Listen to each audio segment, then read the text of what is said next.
I next want to invite Mark Isaac to come up. He is the representative from Mutual Beauty Condo, so I guess it has a new name. Is that right? Nexus on 9th, yes. Okay, well thanks for coming and giving us an update about that project. Thank you. For those of you that don't know me, my name is Mark Isaac. I am the owner's representative for the equity group that's building the 9th and 9th project, the beauty supply. It's been a disruptive project in the community for a long time.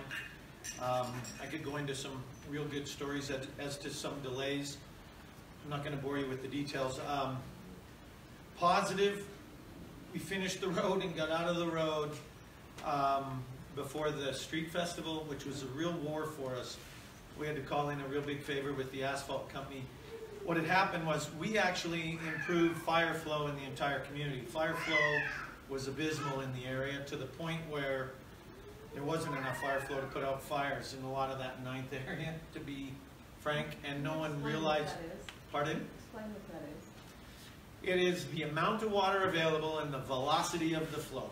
So there is a 6-inch clay pipe in 9th South that runs east-west, that if there was ever a tremendous incident, we would draw too much water too quickly and shred the line. The line's so old.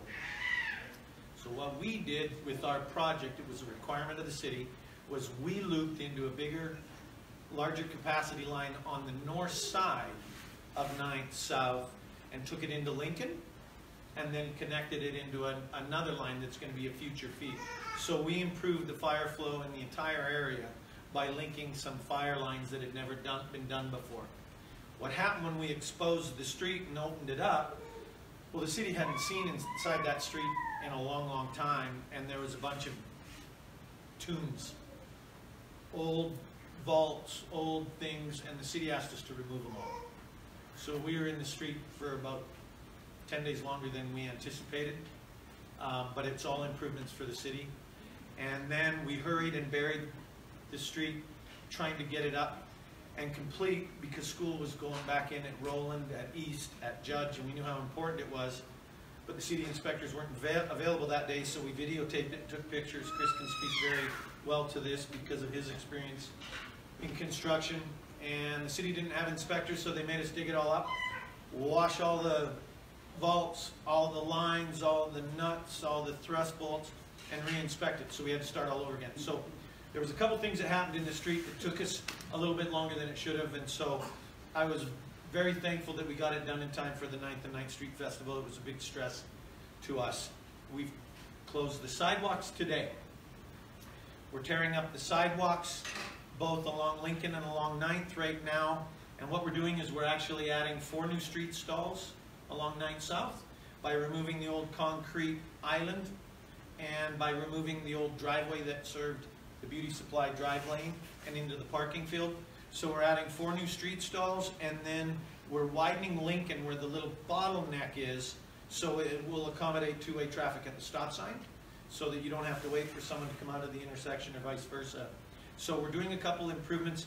We've had to wait till the 1st of October because there is an irrigation system that runs through there, and we're waiting for the water to be shut off so we can finish the curb line and the pan. So we've been delaying that work. We started hucking all the material out today, and we're in a race to get it all done for all the obvious reasons. We're now racing October weather, we're racing temperatures, and we want to get the street back in order. So the improvement is painful for the community, but it's going to improve street level parking in the block. So that's going on right now. Our glazing and glass, all our drywall's loaded and done. We anticipate the building being finished the end of November. There's only 1 or 2 more big deliveries that will adversely affect the community, and that's appliances, kitchen cabinets, and some of the fit and finish flooring, and those are quick strikes. So the heaviest work, the worst of it, next to pouring the new sidewalks and the curb lines. We're almost finished the exterior work, so we're hoping the disruption's only about 21 more days and we're done. We'll be doing a lot of interior work, but it shouldn't adversely affect the community. We've been in a bit of a battle with an adjacent business and tenant about parking, and you know, it's tough in that neighborhood.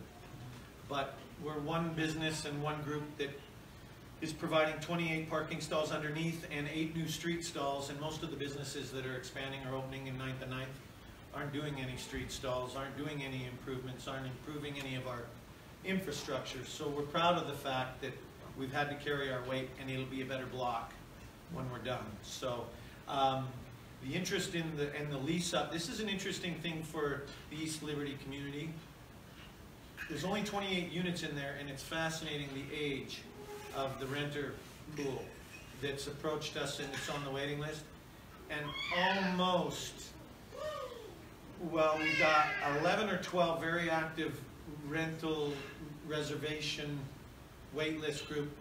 10 of them are retired. It's very interesting that the age of the people that are moving there is not a millennial, it's not a college student, it's an anesthesiologist and a professional up at the UMed Center.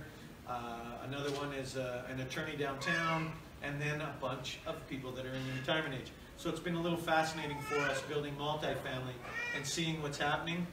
The desire to be in that 9th and 9th area is not a youth movement because it's an expensive area. Our rent rates will be very expensive. People they'll have to afford to live there because of the cost of that delivery in that tight little quarter. So we're very confident that the makeup of the community inside that building will be in keeping with the 9th and 9th breadth of what's there and what exists in the Gilmore area. And 2 of my very dear friends, our best friends, live in Gilmore, so I hear about it every day. So I care about it a lot. Any questions for me? George, yes. 28 units, how many parking spaces on site?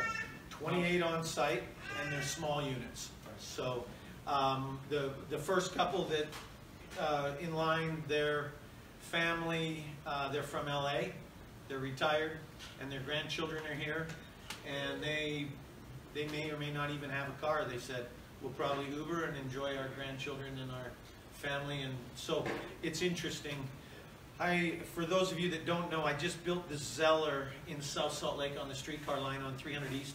It's a very, very large multifamily project. It's 297 units.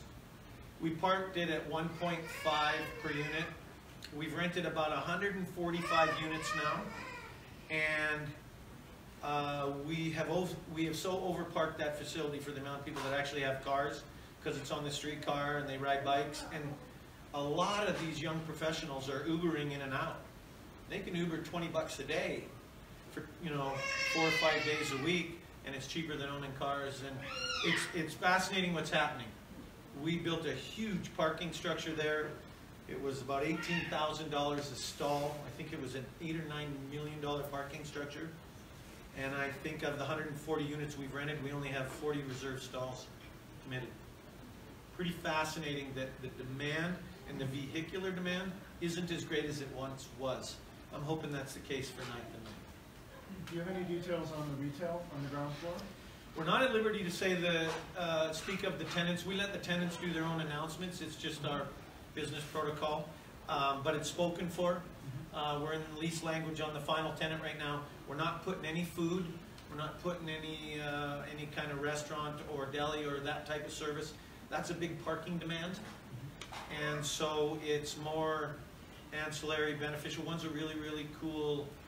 It's a hip shop that is very, very high-end, Rydell glassware. So I think it will be in keeping with the community. So there's 2 shops there, is that yes, right? Okay. right. Right. Cool. And just can you go over the basic numbers about Mutual Beauty again? The Nexus on 9, sorry. The completion date, the number of apartments. Yeah, there's 28 multifamily units. There's 5,000 square feet of retail. We have built a really big bike locker facility, big entertainment area. There's a workout facility in there for the tenants.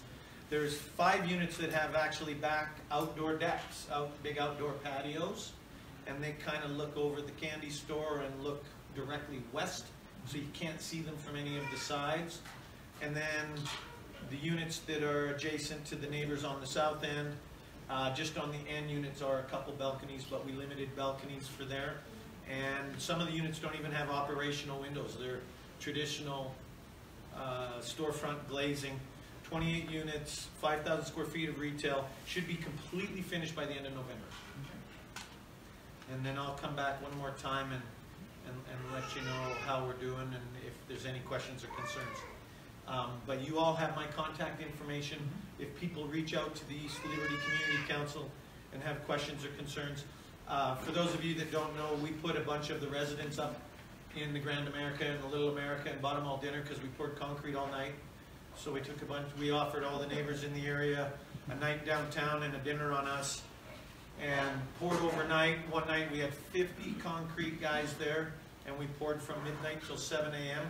We were gone by 7:30 and poured the entire deck in one night. And it was things like that that we were doing to try to limit the adverse effects on the adjacent community.